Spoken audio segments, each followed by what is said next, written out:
Good morning and welcome everyone to the 32nd meeting of the committee in 2013. Can I ask everyone to ensure they have switched off mobile phones and other electronic equipment, please?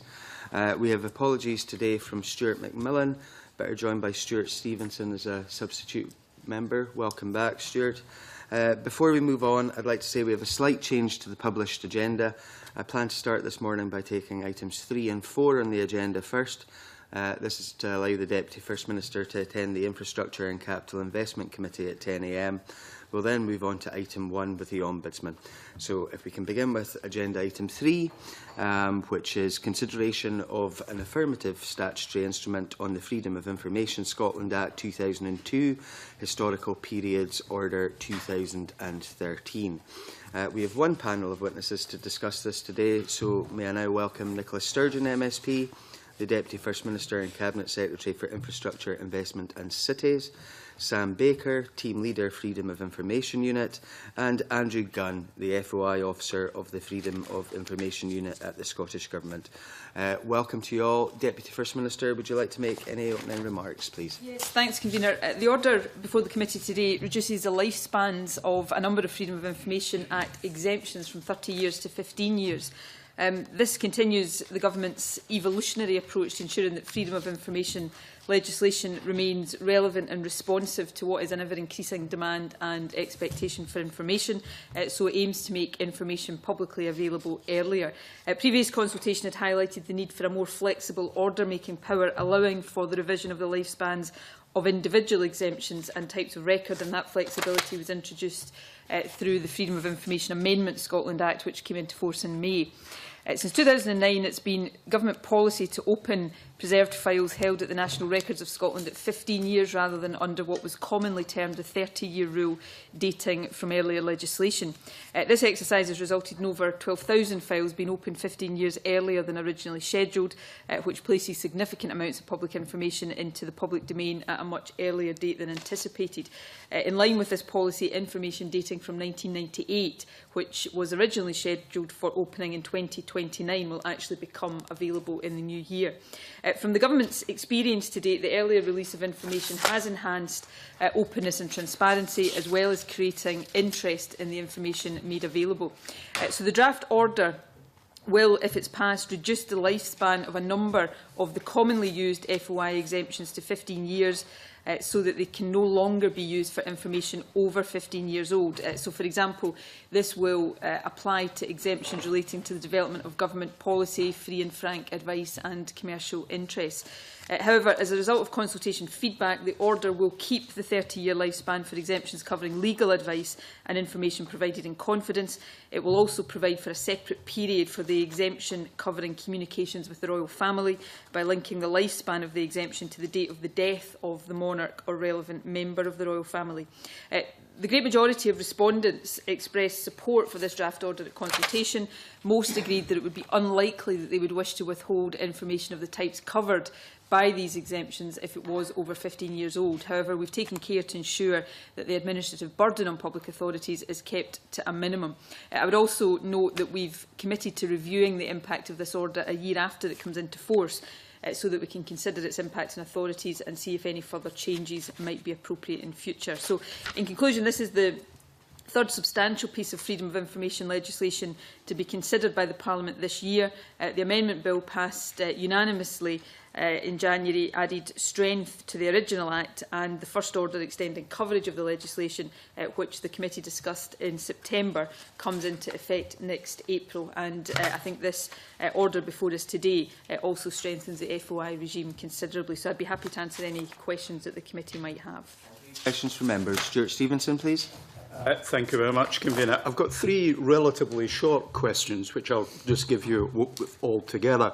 The first is, I wonder if you could remind us roughly, and not the exact figure, how many Scottish public authorities there are that are covered by the Act. Secondly, whether they are under any legal obligation to deposit with National Records of Scotland records which might be subject after 15 years to disclosure. And finally, whether the effect of this is to create additional work for the National Records of Scotland, if the answer to number 2 is what it might be.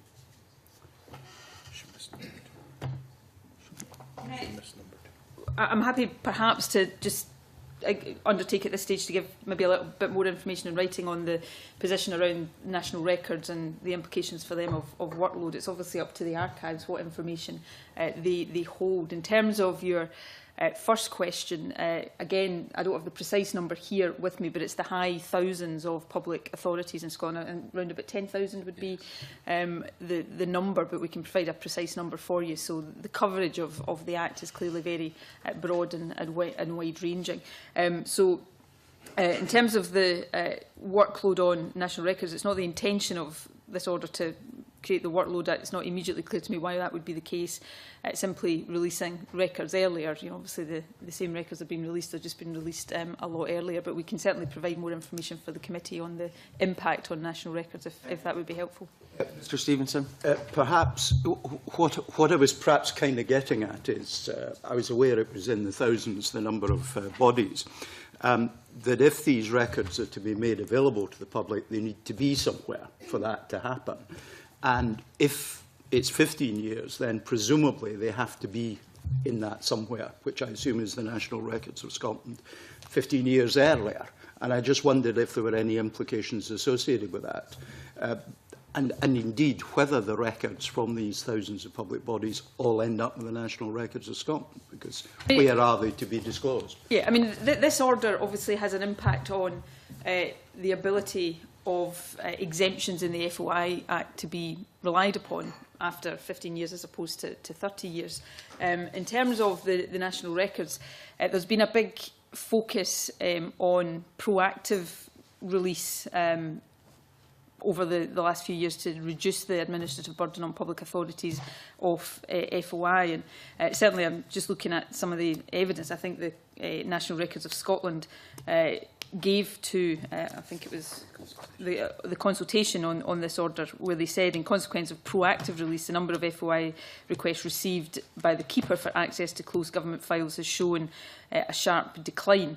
It seems likely that administrative savings could be made as less information may need to be redacted in the future where fewer exemptions to apply. So, you know, that gives you the national records kind of impact on, view of the impact on them. But as I say, I'm more than happy to reflect on whether there's further information we could provide to the committee, just for general interest around the national records and the implications of this for them.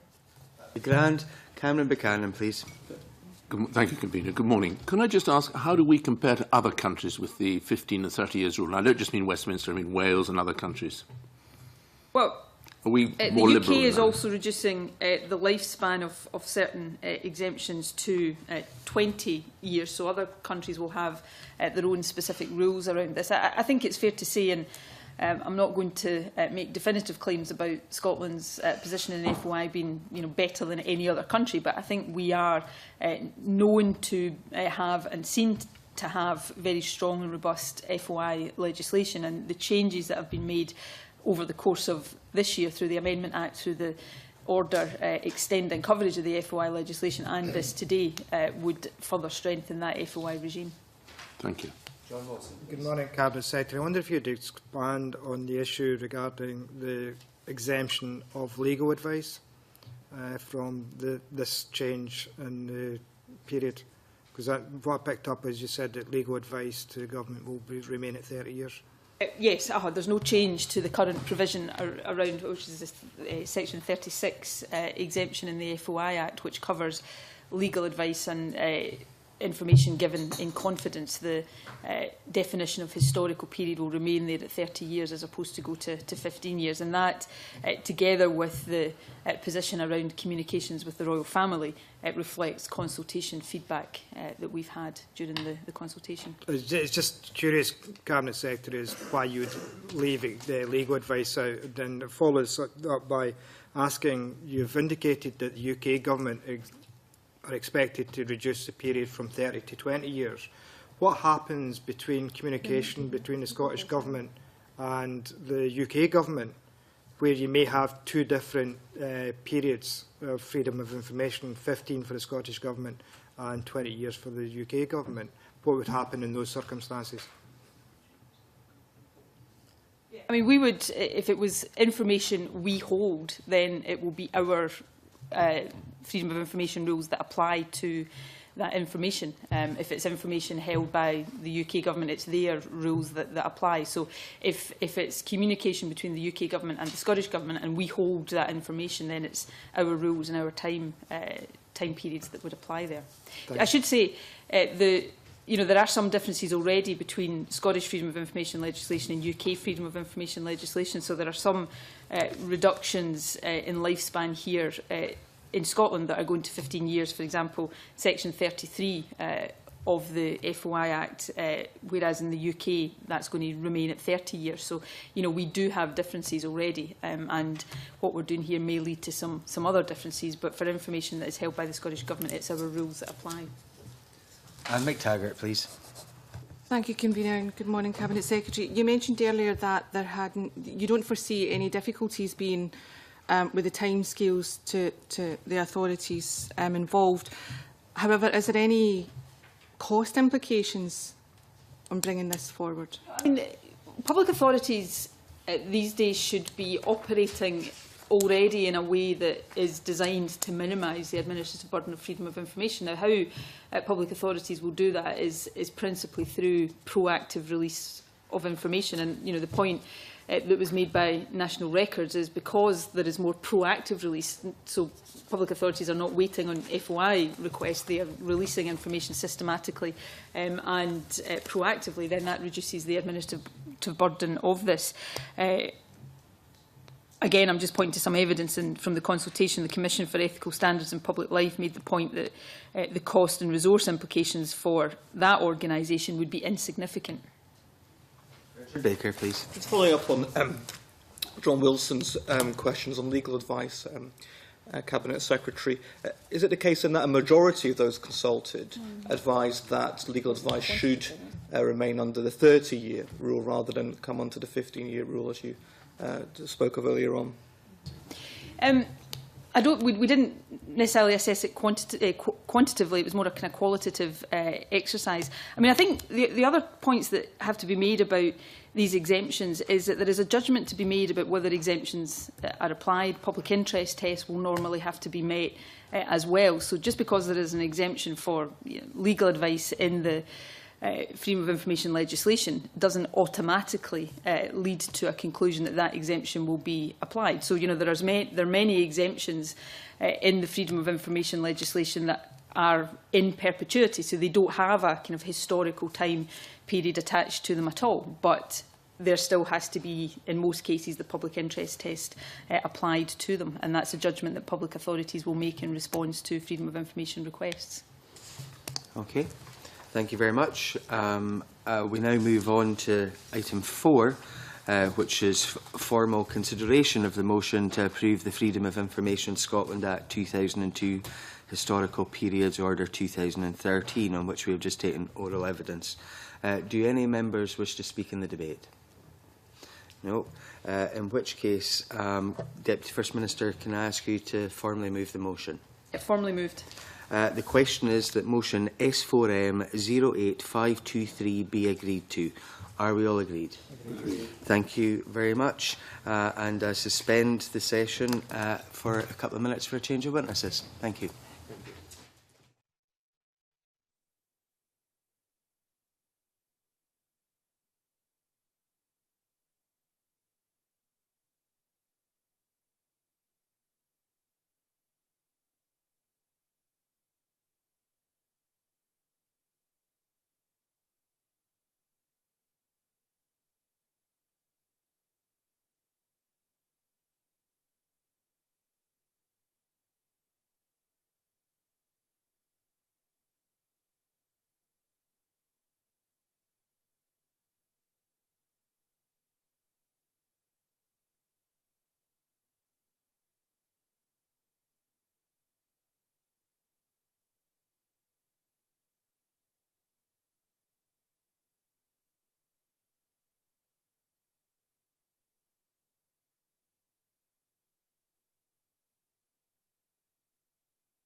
Our next item of business is agenda item 1, just to confuse people, and that's to take evidence from the Scottish Public Services Ombudsman's 2012 annual report. I'd like to welcome our panel this morning. Jim Martin, Scottish Public Services Ombudsman, Nicky McLean, Director of the Office of the Scottish Public Services Ombudsman, Emma Gray, Head of Policy and External Communications, and Paul McFadden, Head of Complaint Standards for the SPSO.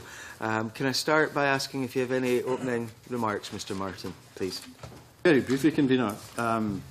You have our annual report, you have our local government report, and I think we've given you answers to some questions that you asked prior to the meeting, which I hope you find useful. My team here will be happy to give any details of any of these questions, throw up more questions in your mind, or if you have any other questions that you want to ask. But very briefly, I just want to use this opportunity to place on record my thanks to the corporate body for recommending to the Finance Committee that the SPSO headcount be increased in the next 2 financial years by two people. I think it's a recognition of the pressure that my office has been under with increasing demand for our services, which, over and above the increase that you've seen in the annual report and the number of complaints we've had, in the first 6 months of this financial year, showed an increase of 13%, which is quite high. I think it's important to recognise that this will have an effect on the service that we can provide, but it also has an effect on our people. And we've got a duty of care to our staff, which is why between January and March last year, or this year, I decided to relax our key performance indicators for 3 months, because I was very concerned about the impact that the increased workload was having on the stress levels and health of our team. The reason I want to put this on record just now is that even with that adjustment, even with easing up on the key performance indicators and helping people to reduce stress levels, my team managed to outperform the productivity increase of the previous year. So even allowing for that relaxation, I think my team did an excellent job, and I just wanted to put that on record. And maybe to put some of that in perspective, last year the Public Service Ombudsman in Wales had the same headcount as we had, but dealt with over 1,000 fewer cases. And I think their performance levels are nearly at ours, if I can put it that way. But historically, it may be useful for the committee to know that at the end of the first 6 months of 2010-11, so just a couple of years ago, we had around 280 open cases on our desks. At the end of the same period in 2013-14, we had 580 open cases on desks. So the amount of work that's coming to my office is increasing, and I think that perhaps helps people understand the level of work we have. So I'm very pleased the corporate body has recognised this. The second point I would like to make, Convener, is about innovation. I know from reading your committee minutes that this committee is keen to promote innovation and innovative thinking in public services. So I thought you'd be interested to know that in the autumn, the European Union Ombudsman asked all European Ombudsmen to flag up innovations in service which they would like to learn from. Scotland received 3 nominations. The first was for our e-learning materials, which are helping bodies under our jurisdiction to help train their staff to implement the new standards for complaint handling, but also to improve their customer service skills. And it's interesting to note that these materials are now being used by local authorities in New Zealand, which is something I hadn't expected to happen, but also that the joint work we've done with the National Health Service in Scotland, in much the same area, is now being looked at by the National Health Service in England, so that they are going to try and adapt that for their work. So I was quite pleased for that. The second nomination we got was for the work of our Complaint Standards Authority, which you remember comes from the Sinclair report and requires us to set out standardised, simplified complaint handling procedures across the public sector in Scotland. This is seen as unique in Europe. And in the last month, we've entertained people from Norway and the Republic of Ireland who've been interested to see how we've done that, but also in the third area where we were nominated, which was for our quality assurance and service improvement work. and I was asked to give a presentation to the Public Service Ombudsman European Conference, where representatives of all 28 member states were represented, and was one of only 2 innovations highlighted. So we're very pleased for that. We see that as real recognition of the work we're doing, being at the cutting edge. And lastly, Convener, it might also be interesting to know that yesterday I was giving evidence to the Public Administration Select Committee in Westminster, who in their review of the role of the UK Parliamentary Ombudsman and Ombudsman services in the public sector in England are showing a real interest in the SPSO model. I think we're seen as modern, we're seen as accessible, and allowing the direct access for ordinary people to come to get resolution. So I thought, Convener, it would be good to make that brief statement so we could begin the meeting on an upbeat note, a positive note, and we'll see what happens after that. Yeah, we will see what happens after that, Mr Martin. You've talked about work increasing, and one of the things which can be done to ensure that workload decreases is to make sure that public bodies take cognizance of complaints at an early stage. And in your letter to the committee, you talk about identifying systemic issues where we see repeat failings, and obviously you have means of assessing to ensure that these are resolved.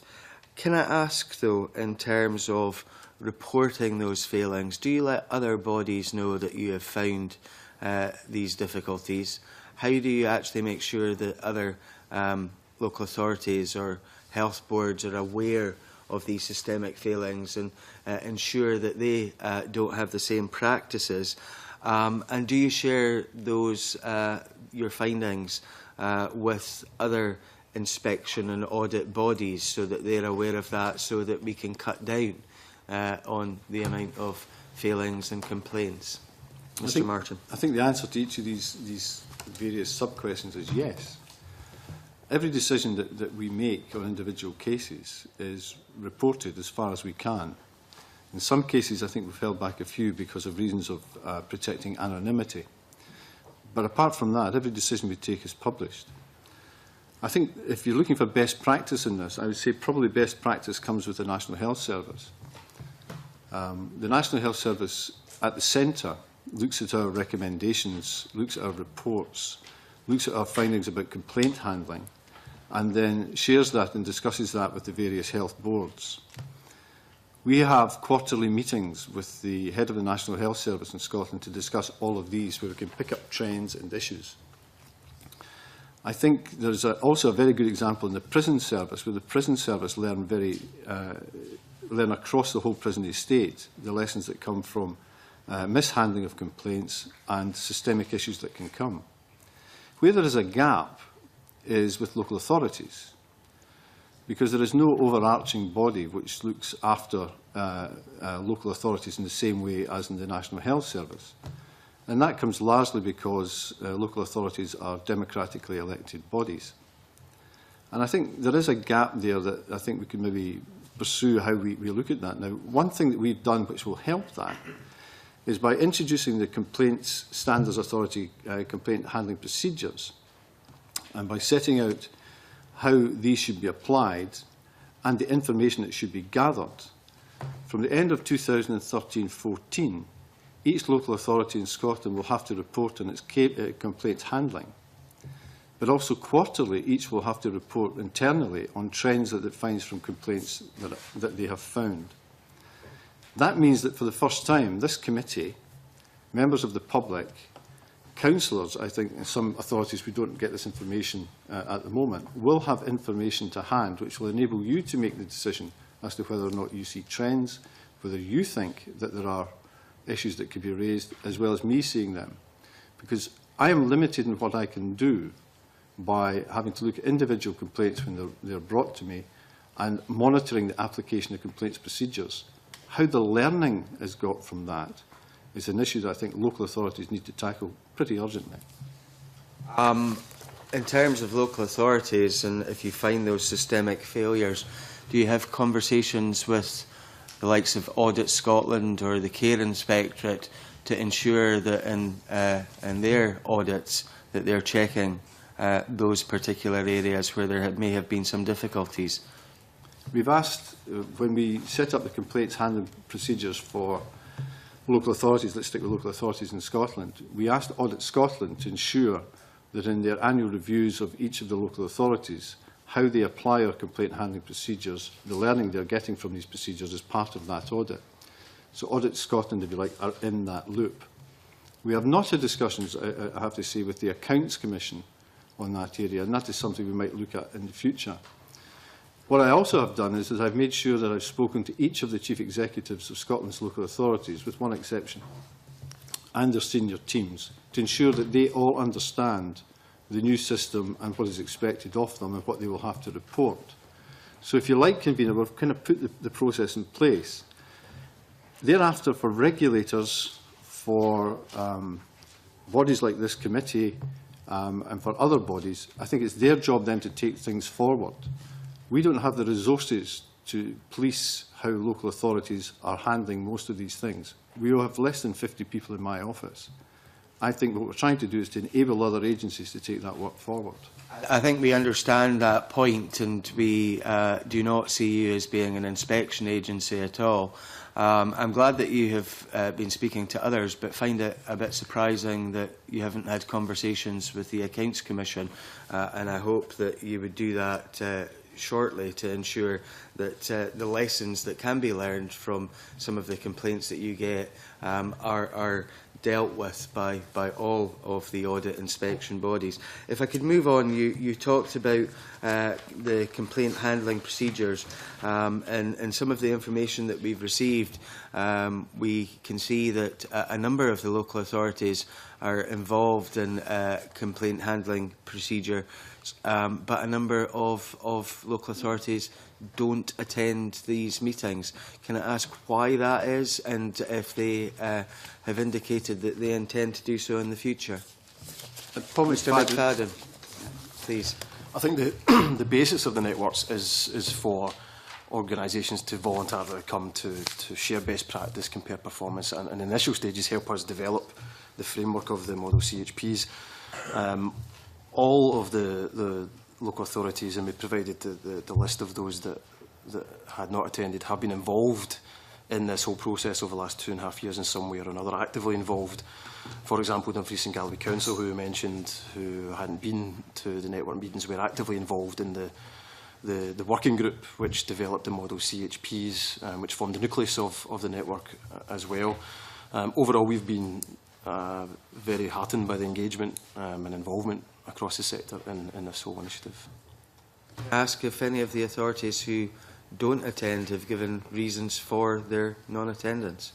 No, they haven't. As I say, it's not a mandatory requirement to be a member of the network. It's something that we very much have developed as a sector-led initiative. We've initiated it, but we want the network to be chaired, led by the network themselves, and it's up to the network to participate, so we don't require participation in those.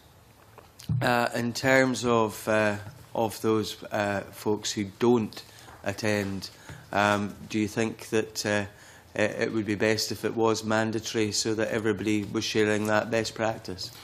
I think there are different reasons why people can't attend these meetings on a regular basis. I think we would certainly encourage these bodies to be a part of it, but as I say, we're heartened by the fact that all of these bodies have been actively engaged with us in other ways on both the development of their CHPs, the implementation of their CHPs, issues around training with our staff, so they're in regular contact with us and are engaged in other ways.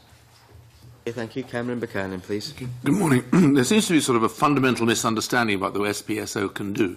Would it not be these people who don't attend? Some of these public bodies are obviously better than others at improving. Should you not be naming and shaming the ones who don't attend? Is that not a question for you? I mean, it does seem to be. Mr McFadden. No, I'll take that. If you don't mind, I'll take that. What Parliament asked us to do was to set up processes and procedures, and we adopted a partnership approach asking authorities to get involved. Naming and shaming is really not something I think which is going to get a positive outcome here. I think working with people and getting people to come on board and to take on the work that we're doing on a voluntary basis is a far better way. If we were in a position where I thought local authorities were disregarding the complaints handling process, if I thought that there was no positive intention to do anything with them, then I would name and shame.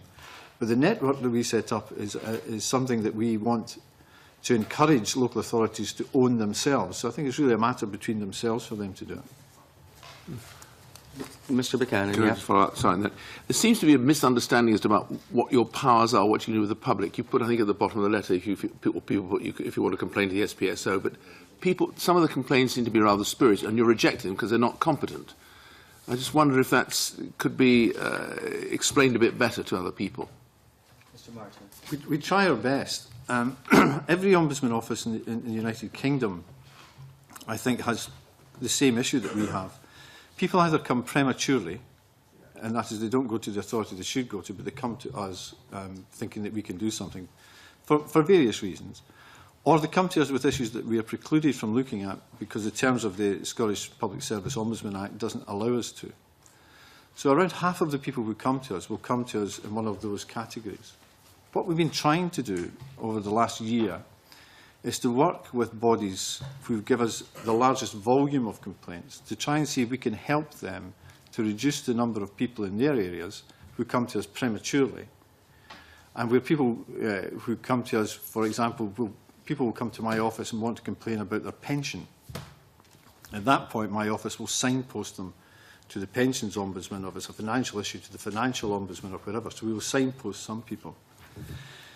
I think that we're seeing success because the number of people who are coming to us prematurely is falling from the mid-50s in percent down to the low 40s, probably into the 30s by now as we speak. So we're making some progress. I think local authorities in particular are trying very, very hard to get closer to their public and trying to make people understand that they can quickly go to them for resolution. I think once people are aware that there is now a streamlined system in place, whereas in the past some local authorities may have had 4 and 5 stages to complaints processes which could take months to get through, we've now put in place a system where in the first stage it's 5 days normally, and the second stage it's 20, so it's relatively quick. I think once people see that, they'll be more encouraged to go to the local authorities or the other body in their jurisdiction as the first stage. Just briefly, yes, are you I think people seem to consider you as a sort of a one-stop shop, meaning they go straight to the SPSO, which is why you're talking about the premature complaints.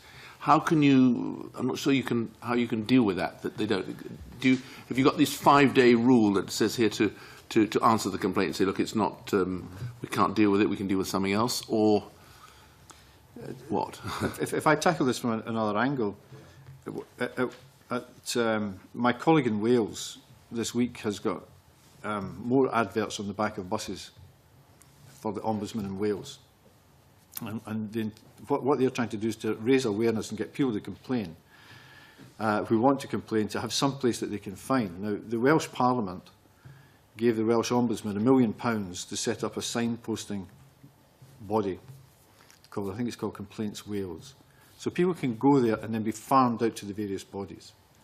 That's one way of doing it. We don't have the resource to do that.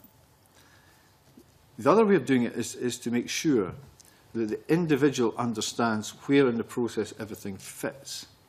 And I think the National Health Service is getting some things right with its Can I Help You programme, which is about complaints, concerns and feedback that others can listen from, because they're actively going out and promoting what people can do and where they can go. My view is complaints should be resolved as close as possible to the incident that occurred by the people as close as possible to the decision that was taken. And to come to the Ombudsman, I think, would take some responsibility away from local authorities, health boards and others to resolve these complaints quickly. And I don't want to put anything in place that would encourage that. Thank you. Okay. On that point, Mr Martin, we've asked a number of questions of you which you've responded to. About 50% of complaints received are premature complaints, and around 70% of inquiries to the advice team are premature. How quickly do you get back to the individual who has made the complaint or the inquiry saying that, that they have other parts of the process to complete before they come to you? At the advice stage, it would happen very quickly, so within 3 days. And it's not just a matter of notifying the individual that the complaint is premature. It's very much about signposting them, supporting them, making contact with the body if necessary to help them navigate their way through the body's complaints process. So it is very much advice and support, and a lot of work goes into how we do that. At the latter stages, so if a complaint on the face of it looks as if it may be mature, it would be passed to our early resolution team, but it's the maximum time that would take to establish would be around 10 weeks. Some of these cases can be, on the face of it, it can be quite unclear as to whether or not there is a maturity issue, and sometimes it takes some exchanges with the body to actually establish whether or not the specific matters that the complainant would like investigated were those considered by the body, because sometimes what happens is the complainant thinks that they have raised certain matters, and actually what the body is saying is, no, we considered other or slightly different matters, so sometimes that can take some untangling. So you signpost them to the complaints procedure of the organisation that they're complaining about? That's right. And do you let the organisation itself know that you have had that complaint? We would. And ask them to get in touch with the person to ensure that, that their complaint is dealt with properly? We would notify them that we would notify the body that we have had contact from the complainant and that they will be coming back with their complaint. If that individual requires additional support to make that complaint, then we would find that for them. Okay, in terms of these folks who come with premature complaints or inquiries, how many of them come back at the end after they've been signposted to the organisation who have not dealt with the complaint properly? How many of them end back up with you guys? I don't have that statistic. I don't think we record it in that way. I can go back and ask my people and give you whatever we have in writing, convener. What we don't do is we don't track people once they've gone back to the local authority or to the health board or whatever. I think it would be very useful for us to get an understanding of, you know, folk have come to you, they've been signposted back to the organisation that they're complaining about to go through the entire complaints procedure. It would be interesting for me to know, and I think for others to know, how many of them end up back at your office because the complaints procedure is not worked properly with whatever local authority or health board or whatever it may be. Right. Ms Gray. Thank you. We did do a short piece of research on precisely that topic, but a number of years ago now. It was in 2008 or 9. That's all available on our website, along with the rest of the research that we've carried out. And we found there that most people don't return to SPSO. They do eventually find their way through the complaints process and hopefully have found resolution there. I think now that we've got the new model complaints handling procedures in place, I hope that there will be a different sort of approach by organisations and people will be able to get through the local complaints processes better. So I think it could be another really interesting piece of work for us to do to compare what systems were like before the model complaints handling procedures were in place and what they're like now. Okay, but we still have a number of local authorities who are not involved in the network, which bothers me. And I think as a committee we should write to those local authorities and ask them why they have chosen not to be in that network. I'm seeing nods of approval from committee members there. Richard Baker, please. Thank you, Convener. Mr Martin, you said at the beginning that at the centre at least, the NHS, for example, was good at dealing with corresponding with you and working with you in terms of complaints processes, but the experience of local government wasn't so happy. And yet we see from your evidence to committee that there's been a big rise in complaints to the NHS and actually a decrease in complaints in local government. So is that because the NHS are taking proactive steps to make people aware they can complain, or are there broader reasons for that, do you think? Mr Martin. I think that in the next year the National Health Service is going to review its current complaint processes and can I help you? And I think we're going to help them do that. And one of the things we want to do is to find out exactly the answers to these questions. I think there are a number of things that have happened in health that make health special at the moment. I think the impact of the health disasters in England around mid-Staffordshire and other things have raised people's awareness of what can happen when you do complain and what can happen when you don't complain. I think that's a factor. I think that the publicity that's given to a lot of the complaints that we see in the National Health Service encourages people to bring more complaints. We've had a 23% increase in health complaints last year. We've got another increase this year. That's very worrying to me. We probably see something like 8% of all the complaints which go into the National Health Service will come to our office at some point, and that's a big number. At the moment, local authorities are the largest single sector of complaints that we see, but health is fast catching that up, and I could see circumstances where it might overtake health in the next couple of years. So I'm concerned about that. So that's one concern I have. The other concern I have is that the number of upholds that we are finding in health over the last 2 years has consistently been over 50%. And in the first 6 months of this year, it's over 50% again. That means that complaints have been through health boards, have been assessed, not upheld, and then people have brought them to us and we've upheld them. So there are issues there. And local authorities are going in much the same direction, because I think in the first 6 months of this year, the local authority number is up. Now, that may come down again as we go through the rest of the year.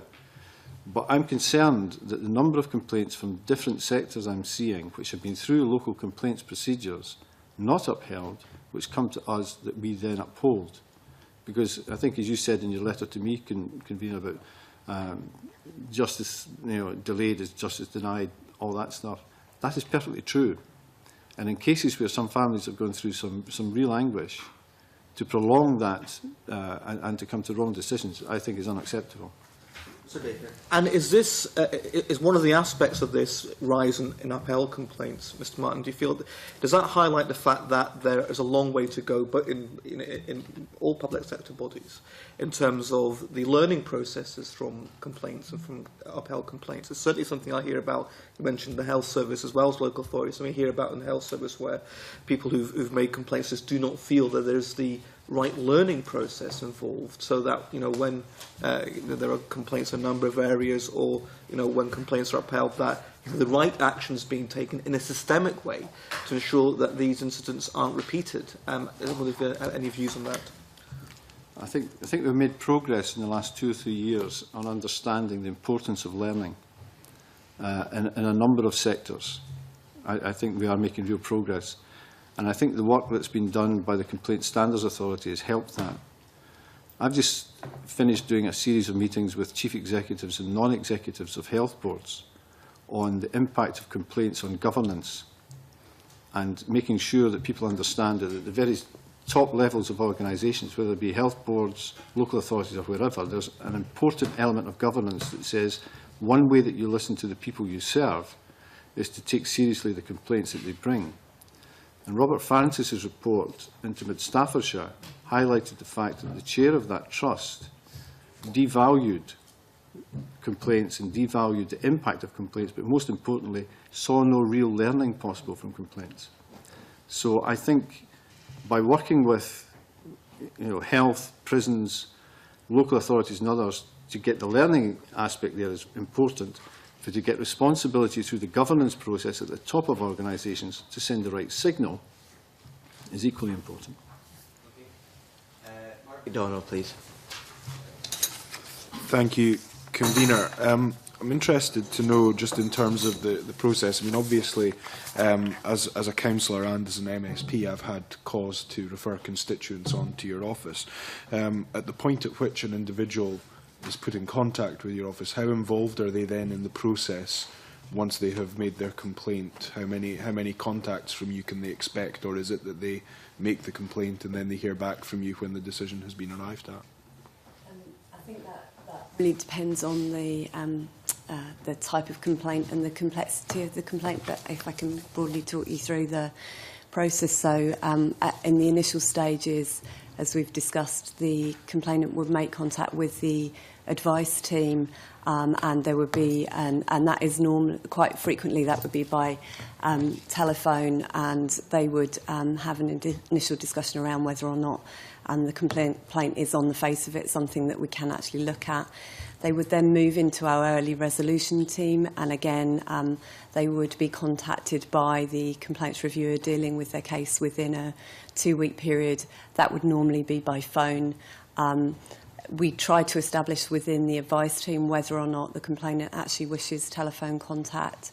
In certain cases, I'm sure you can imagine that that's not wanted by the complainant. Some of these cases are incredibly sensitive. I think people don't always necessarily want telephone contact. So within the early resolution team, there would be an initial discussion to establish the complaints with the complainant. We would then seek to gather evidence from the body complained about. We would normally provide an update to the complainant within writing, and we would make a decision on whether or not the case required further investigation within a 10-week period. It could be much less than that, but the case would then be moved into our investigation team, and again the complainant would be contacted by the complaints reviewer handling their case within the investigations team. The level of contact thereafter depends on the type of case and whether or not we need to clarify any points with the complainant. Quite often we would provide update letters about the evidence and the way that the investigation is progressing. And then prior to issuing a decision, again, we would make contact with the complainant to inform them that the decision letter was being issued. If they wish to discuss it prior to it being issued, we would do that. But we, in our decision letter, always offer the complainant the opportunity to come back to us to discuss the decision that we've reached once they've had an opportunity to absorb the details of the decision. Mr MacDonald. Obviously, your role is to monitor the way in which local authorities, health boards are dealing with complaints. How is the way that you deal with complaints monitored? Is there scrutiny of your processes? The Ombudsman was set up to be the final stage of the system. So, if you like, where local authorities and health boards take decisions in, the next stage is to the Ombudsman. There is not a next stage after the Ombudsman to do that. What we have done is we've got a review process we've put in place where individuals who want to ask for their case to be reviewed can do that, and that's done internally by people who have not been involved in their case. And I will see every individual review personally that goes out the office. We also have a quality assurance programme which looks at how we are handling cases, and I think Nikki can tell you a bit about that and how we do that. Yeah, I'm happy to. The quality assurance process, I think we spoke about it at a previous year's committee, but it's a process that we actually developed ourselves, but it was audited by our independent internal audit function, and so we sampled 10% of all cases on a quarterly basis against a set of criteria, established criteria around was the decision sound, was the communication appropriate, were there any delays within the system, and so on. We've worked quite hard to develop that QA process, and we've been involved in a number of activities with trying to establish best practice with other ombudsman associations, which I can talk to the committee more about if that's of interest. Yes, please do. So, as Jim referred earlier, one of the things that we've been looking at and we're keen to do is to ensure that we're mirroring best practice in other ombudsman schemes. So tomorrow, on Thursday actually, we've organised a conference across the Ombudsman Association, which is the association that represents all ombudsman schemes in the UK, to have a best practice seminar around QA. We've been approached by a number of ombudsman schemes who have asked if they can use and adopt and model our QA process. There is no ISO standard QA process, for example, for ombudsman schemes. And I think that that's right and it's proper because it is quite a niche area of work. So I think the next best thing that we can do is to make sure that we're sharing best practice and that we're sharing our ideas about how we can continue to scrutinise our own work. Mr MacDonald? Obviously, I realise that there has to be an end point to any process, otherwise it just continues in perpetuity. But would you accept that there might be a perception out there that perhaps the Ombudsman is not the appropriate person to effectively police the Ombudsman in terms of looking at the decisions that are being taken, and whether there might be a role, not necessarily for a new body, but for another body to be tasked with looking at the processes and procedures to ensure that they are up to spec, and that would perhaps remove some questions around, self-policing. Mr Martin? Every Ombudsman office that I know of, particularly those in Europe, but in Australia, New Zealand, Canada, all of these areas, operate in basically the same way that we do. When the Ombudsman offices were created, it was done for a number of reasons. One was to avoid having people having to use the courts to get justice, was one. Second, as you put it, to get an end point at some point, to get a closure point. And in every jurisdiction I know where this has been discussed, it has been agreed not to pursue the line that you're on just now, because inevitably it would lead to putting in another stage, an extra stage, and would not get finality. I think the biggest mailbag I got of discontent, and I've had a few, was when I first became Ombudsman and started putting at the bottom of letters, this decision is final. Because what that led to was a number of people saying, how can it possibly be final? Where else do I go? Now, in terms of quality of decision-making, making sure the processes are right, making sure that people get a fair deal coming in is something that we care passionately about, which is why we're taking the lead in the UK and trying to get people together to find out what is the best practice that we can put in place that can reassure people. But I really would caution against opening the door to another appeals body or someone to look at, decisions again, all that kind of thing, because where that will end up is that you will have another layer will come on there. Perhaps not because you've designed it that way, but that will be the consequence of doing that. Before I take Mr MacDonald back in, I understand that there was a Westminster review on this particular subject, an external review looking at the system down south, and you were part of that review. Do you want to maybe tell us something about that, Mr Martin? Do you mean the evaluation of the effectiveness of Yes. local government ombudsman in England? Yeah. Yes, the select committee, local government select committee, whose name I forget, in Westminster, decided that it wanted the local government ombudsman in England, who the committee had some concerns about, to get an external evaluation of their practice. The committee asked the British and Irish Ombudsman Association to be involved in that. I was asked to be one of 3 people to carry out that review of their effectiveness. The local government ombudsman in England is a body which, when it was set up with 3 ombudsmen in a commission.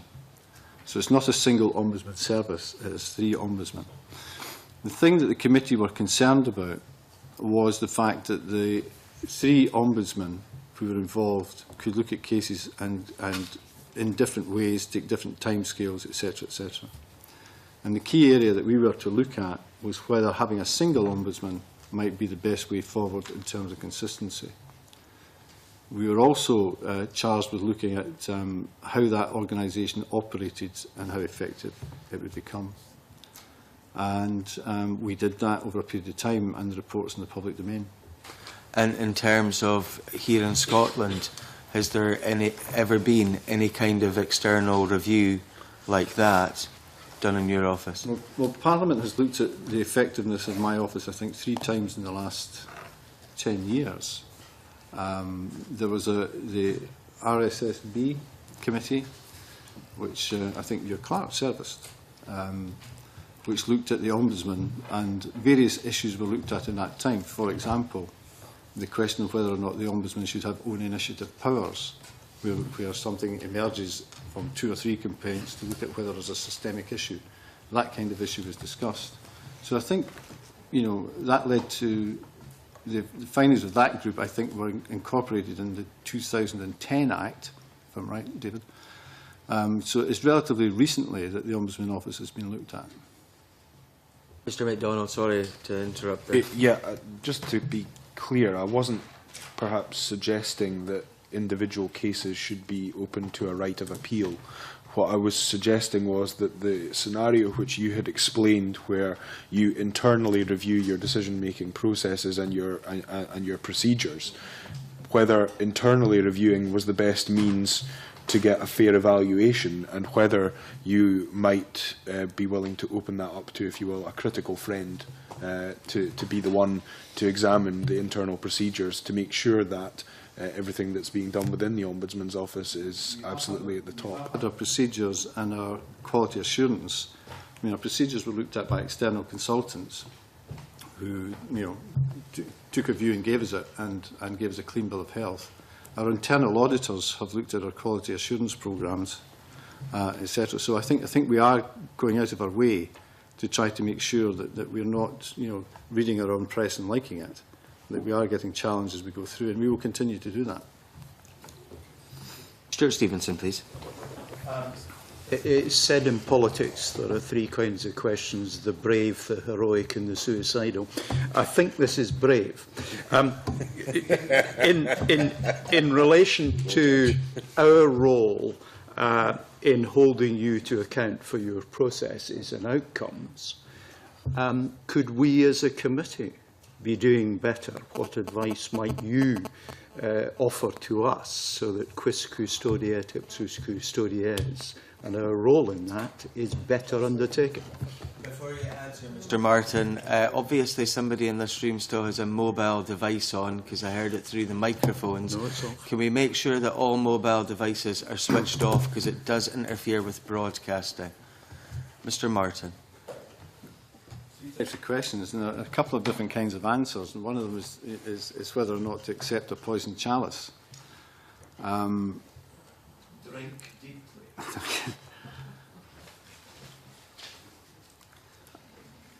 Yesterday, when I was at the Select Committee in Westminster, it was suggested, or my view was sought as to whether or not the Ombudsman needed a supporting committee, because the system that supports the parliamentary ombudsman in England is that the Public Administration Select Committee both scrutinises and supports the ombudsman.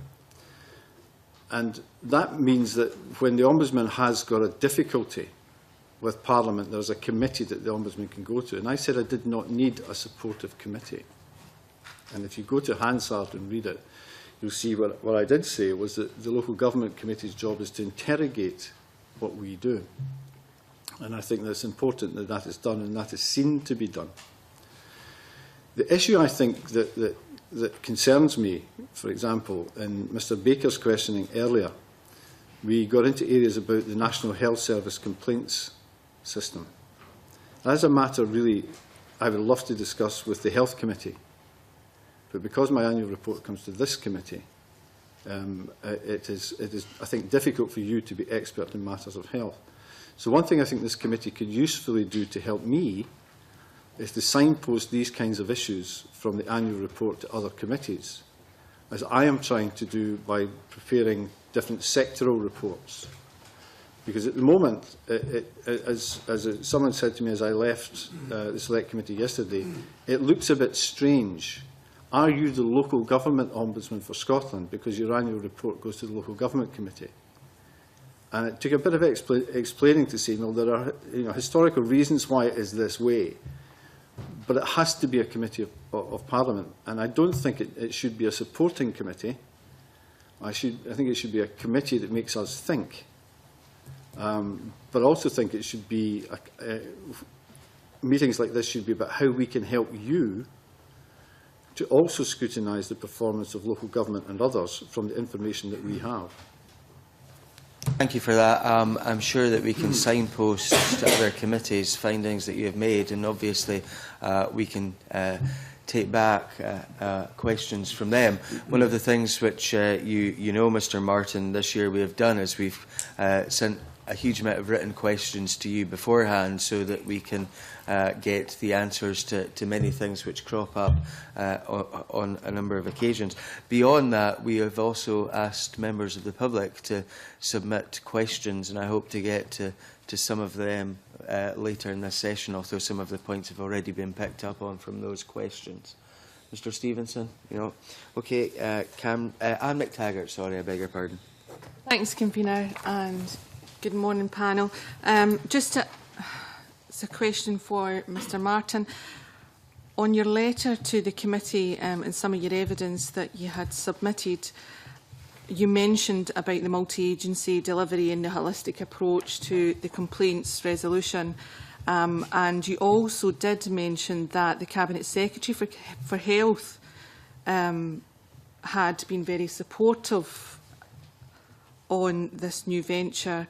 That was in October. Can you give any update on this position yet? No, it's with ministers. The issue that's concerning me in all of this, if I may, Convener, is that, particularly if we were talking about health and social care integration, I'm very, very keen that the approach that we put in place is based from the user of the services up, rather than getting the structures and then trying to fit individuals around them. And my concerns are that in a number of areas you may have 2 or 3 different agencies all providing some aspect of care to an individual, very often not in a public place, very often in their own home.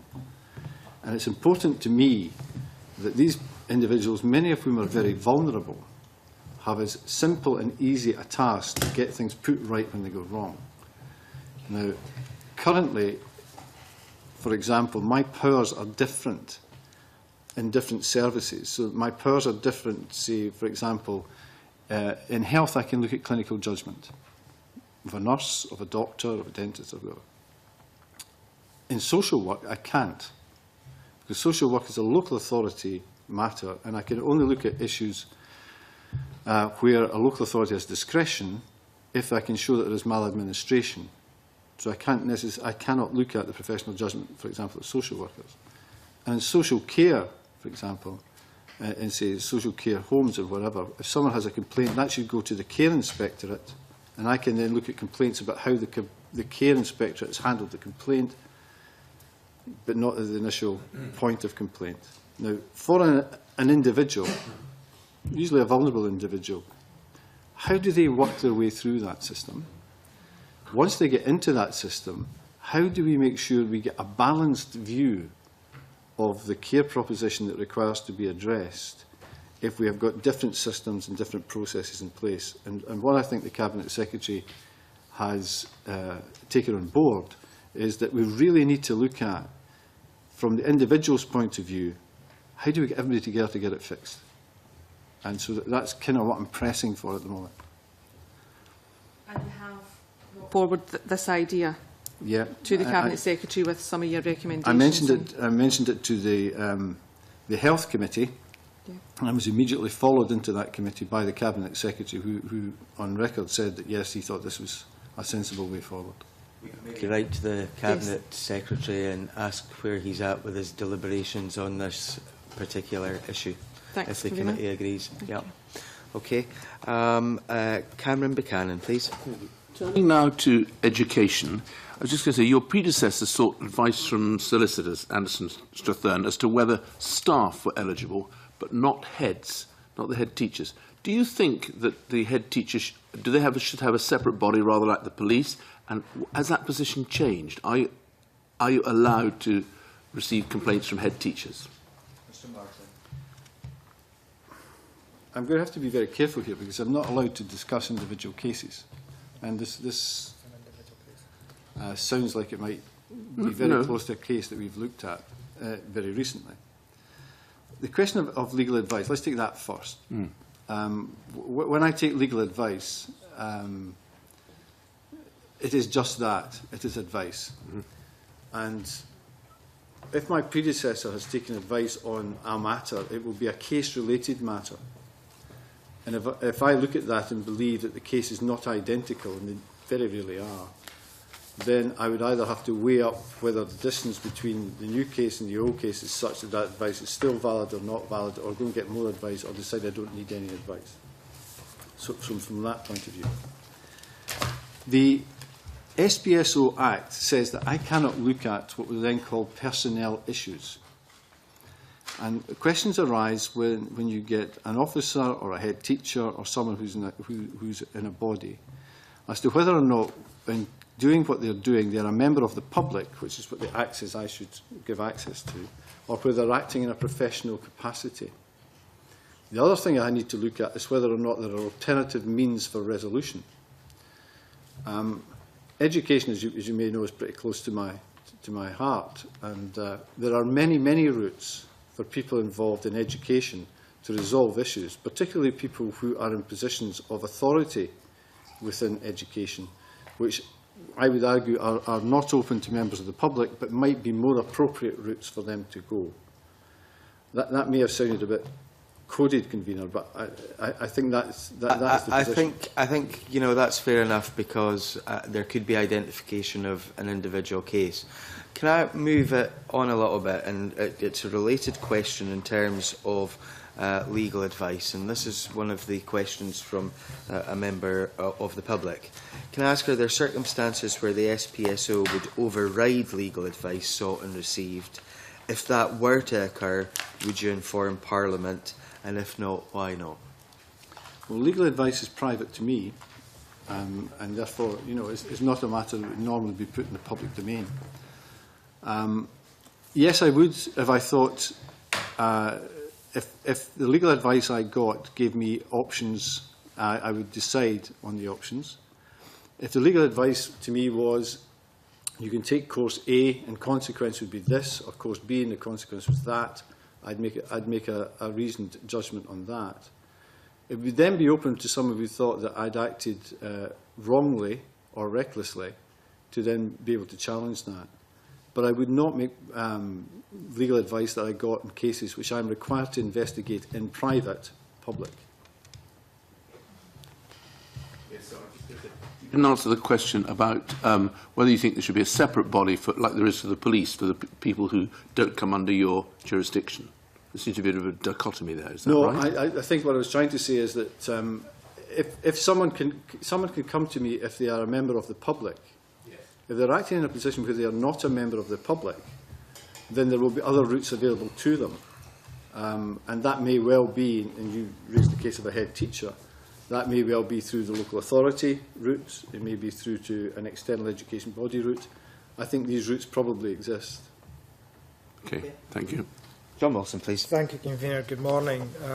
Just to go back to a comment, you quoted the Convener's letter to yourself, Mr Martin, regarding justice delayed is justice denied.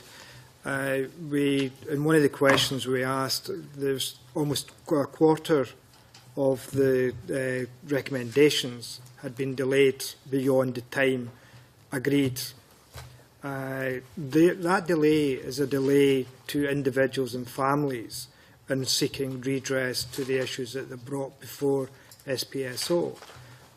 What are you doing to ensure expectations are not unduly raised with the complainants and that they can get what can be seen as a timely redress to the issues and the resolution to the issues raised?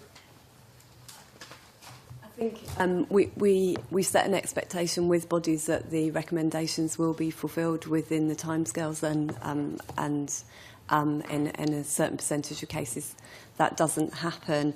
I think that I said to the committee last year that whilst we set those timescales, it is very much down to the bodies themselves to implement those recommendations.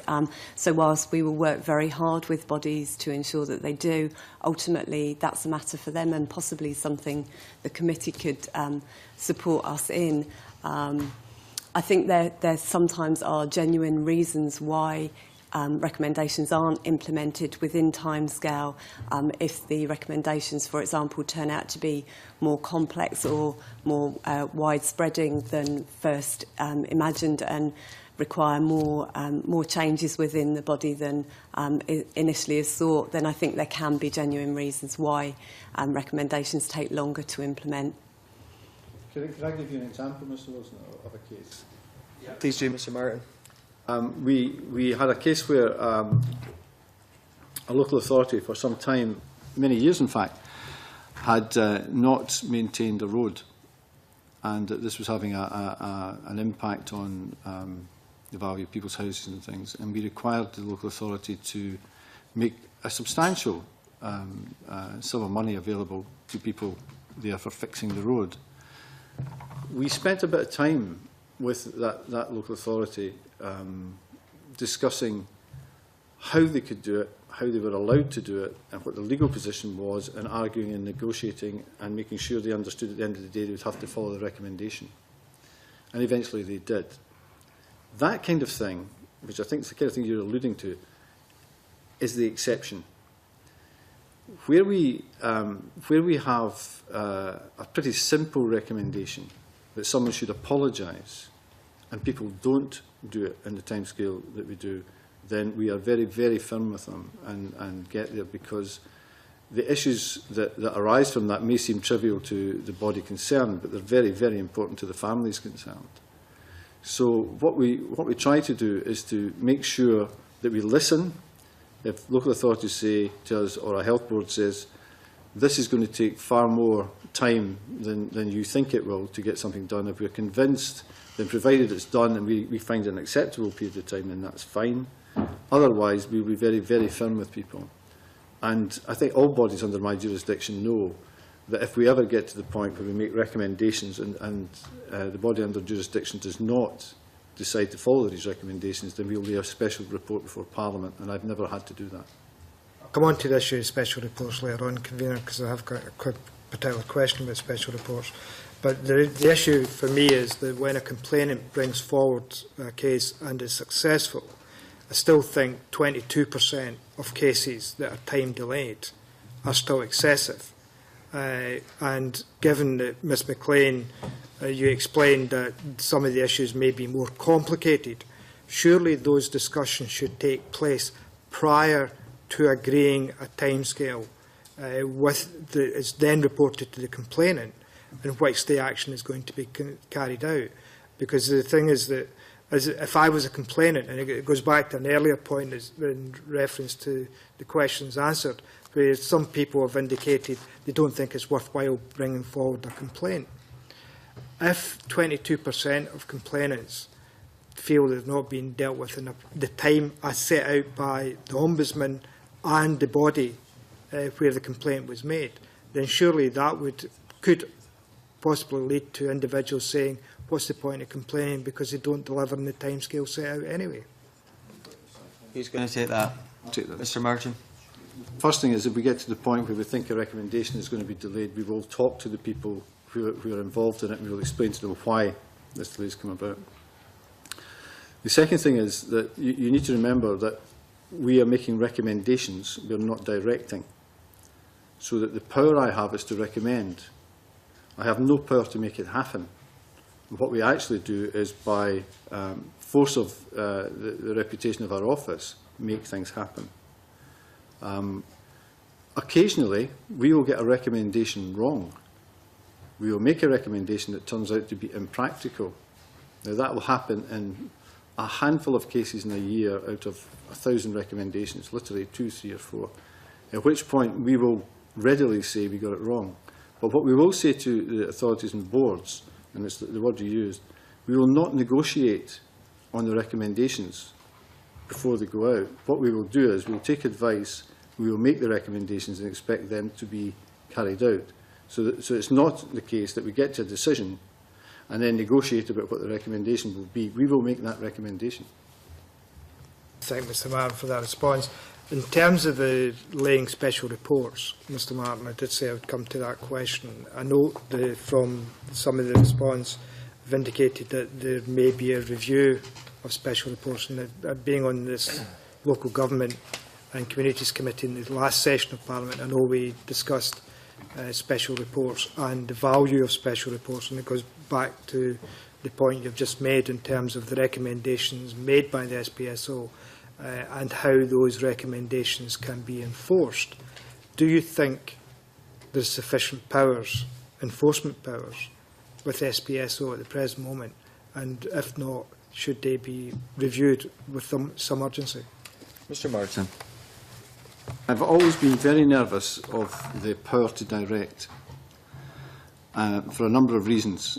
I don't think that I should be directing necessarily, well, I don't think I should be directing the budgets of bodies under my jurisdiction. And one of the maybe unintended outcomes of power to direct is that you set out priorities for bodies. I will give you an example. I may have given this to the committee before. I had a piece of advice from medical advisors on the back of what was a pretty horrendous multiple birth in a hospital, where I think both the babies died and the mother nearly died. And the advice that I got was that all multiple births should take place in an operating theatre. Now, if you say that quickly, it sounds, yes, well, that's sensible. But when you actually think it through, effectively what you're then doing is directing the tying up of resources. You're taking away the mother's right to choose about where to do certain things, how certain things can happen. You don't take into account the impact on rural communities and various other things. So had I simply accepted the advice to make this recommendation, and had I had the power to direct, then I think it would have given serious problems for the effective management of the health service, and would almost certainly have led to courts for judicial reviews and things like that. So I think it's something to be gone to quite warily. Where I do think my powers are weak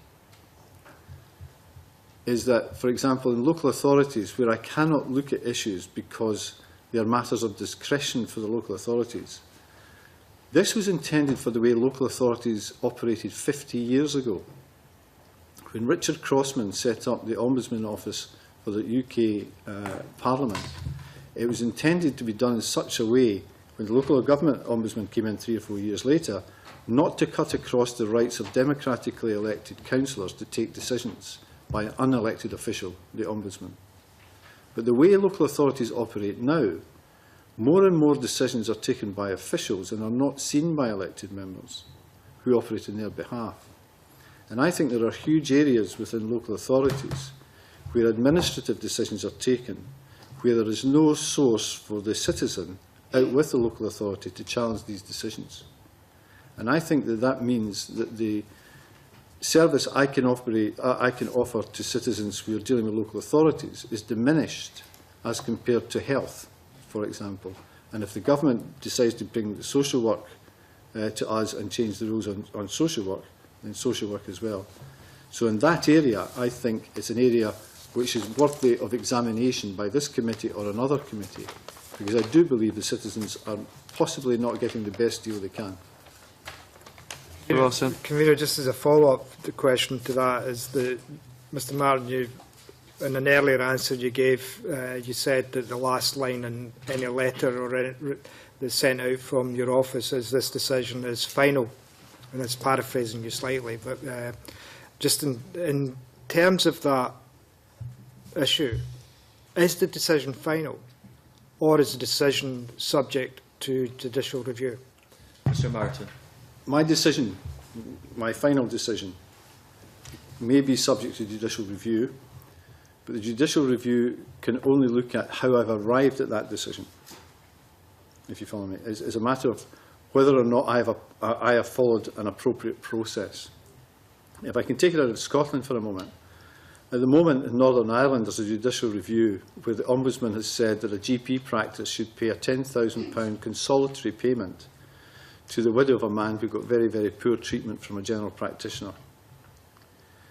The challenge in judicial review is not whether or not the Ombudsman's decision to uphold was correct, but what factors did the Ombudsman weigh up when coming to a decision that there should be a £10,000 payment rather than a £5,000 payment or a £15,000 payment.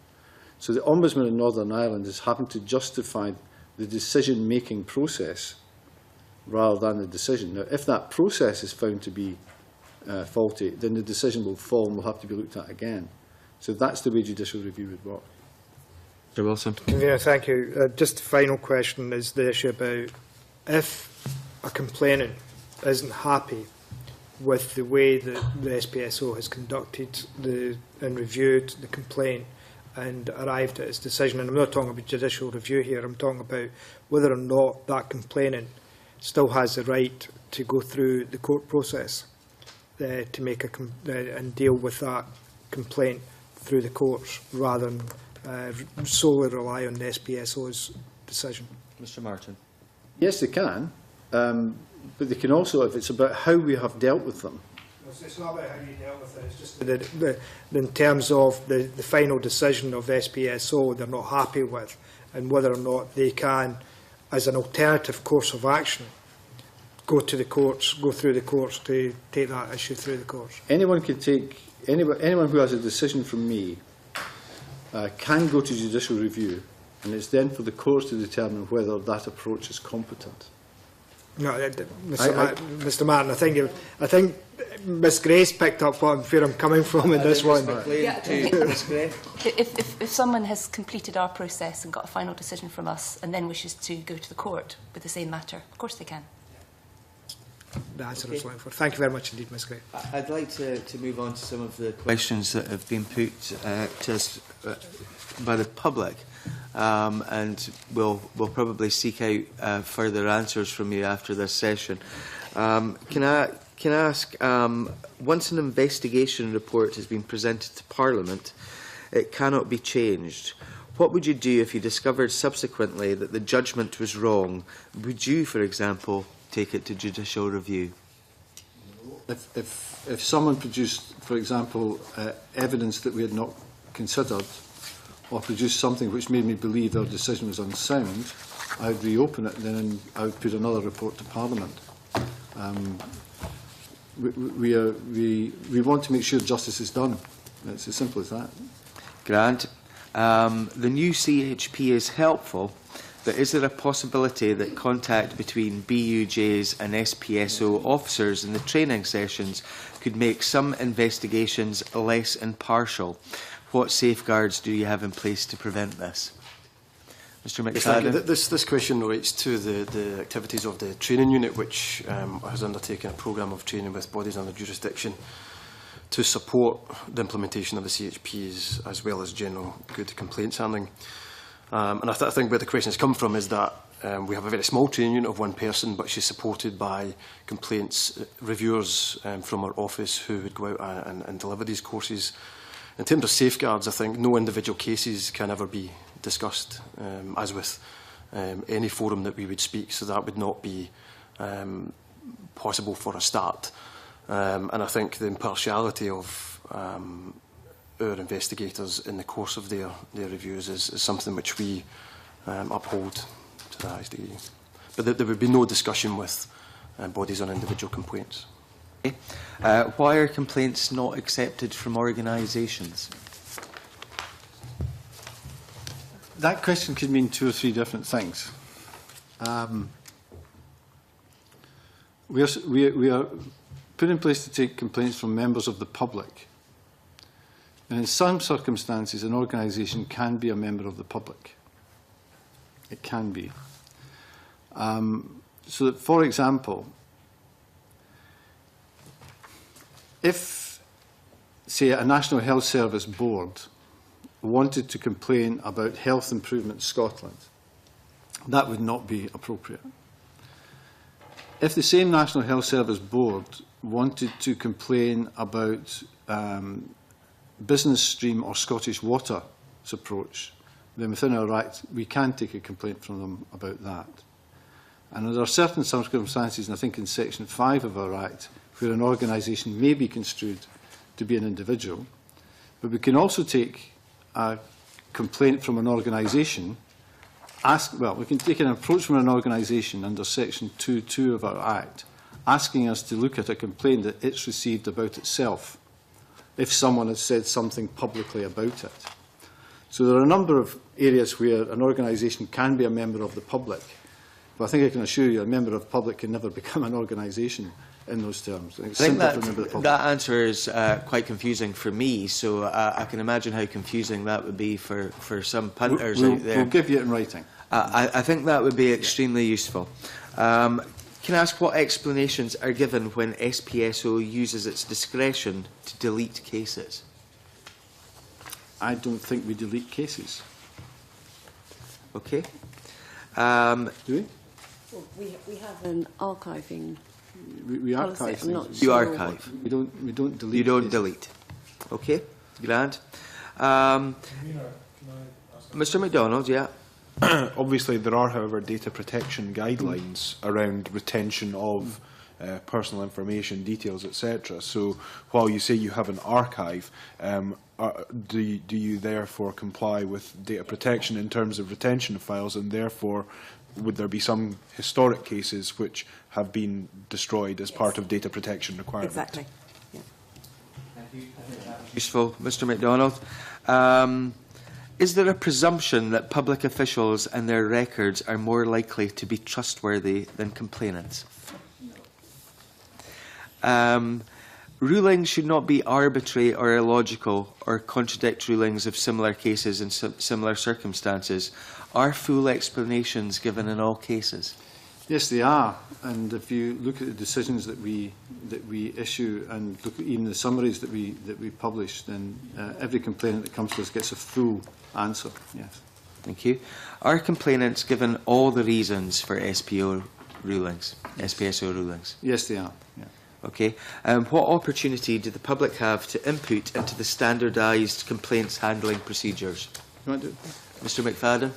Yes, we consulted on the framework for the model CHPs in 2010. That was both on the principles, which were then approved by Parliament, and the general guidance on model CHPs, which formed the basis of them. That was a full public consultation. But in addition to accepting responses from anyone, including bodies, stakeholders and members of the public, we sought specific views from Consumer Focus Scotland, who undertook both a written survey and a number of focus groups with their consumer network, which was a collection of consumers from throughout Scotland, and they provided a full detailed report on their views on the CHP, which is available on our website. We consulted in other sectors, for example, with the Tenants Participation Advisory Service in relation to housing complaints, so that was all factored into the CHPs, as well as a number of individual responses from members of the public.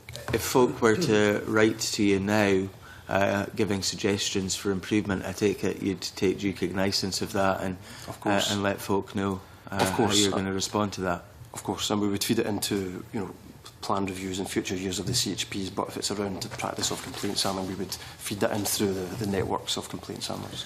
Okay, there's a number of questions from the public which we obviously haven't got to today, and we'll write to you with those questions, and we can get answers back from you, and of course that would appear on the committee's web pages.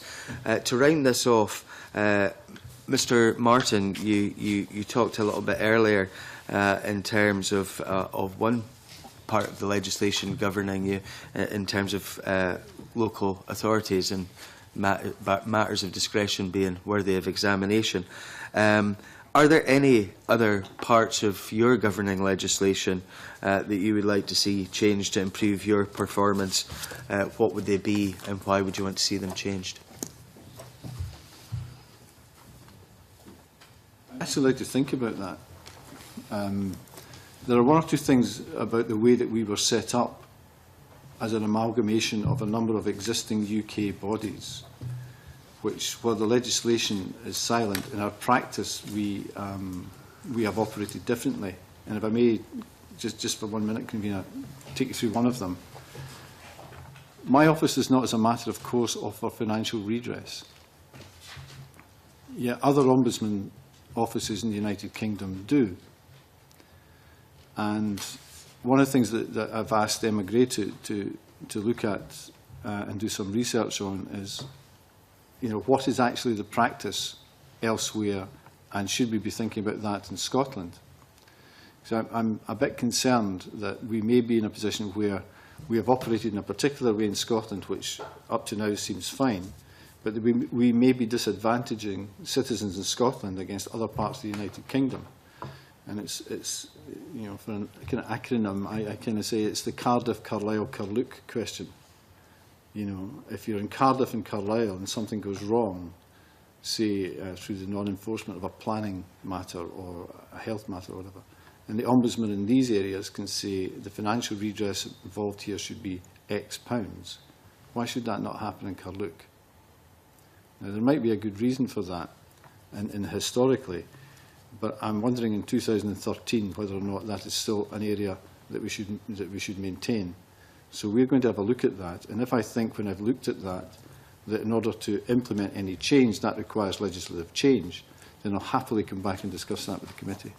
I think that would be extremely useful, and if anything else comes into your head, you said you need to think about it, then please write to us and let us know. Can I thank you for your evidence today, and I suspend for a few minutes to allow witnesses to leave.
Our next item of business is to consider a response to correspondence we have received from the European and External Relations Committee and the Standards, Procedures and Public Appointments Committee on EU issues. We have a draft response before us today for consideration. You'll see I am proposing that the committee respond to both pieces of correspondence jointly, as the subject matter of their requests is linked. The draft response has been considered and endorsed by our EU reporter Stuart McMillan MSP, who unfortunately cannot be here today. The first annex to the paper before us is a response to the request from the SPPA Committee on its review of standing orders relating to proposed EU legislation. This sets out the committee's experience to date on this issue. The second annex sets out our reply to the European and External Relations Committee on our EU strategy and engagement in 2013. This response sets out the last work the committee has undertaken on scrutinising EU issues over the last 12 months. Do members have any comments they wish to make on either of these responses? Mr. Stevenson. I just wanted to draw the committee's attention to the potential conflict of interest as the convener of the SPPA, were I to participate in any discussion of a letter to me in that role, and to therefore make formal that I shall take no part in any such discussion. Thank you, Mr. Stevenson. Are there any other comments that anyone wishes to make? In which case, are we agreed to send the draft letter and attach responses to the conveners of the European and External Relations Committee and the Standards, Procedures and Public Appointments Committee? Thank you very much. As agreed, we now move into private session. I suspect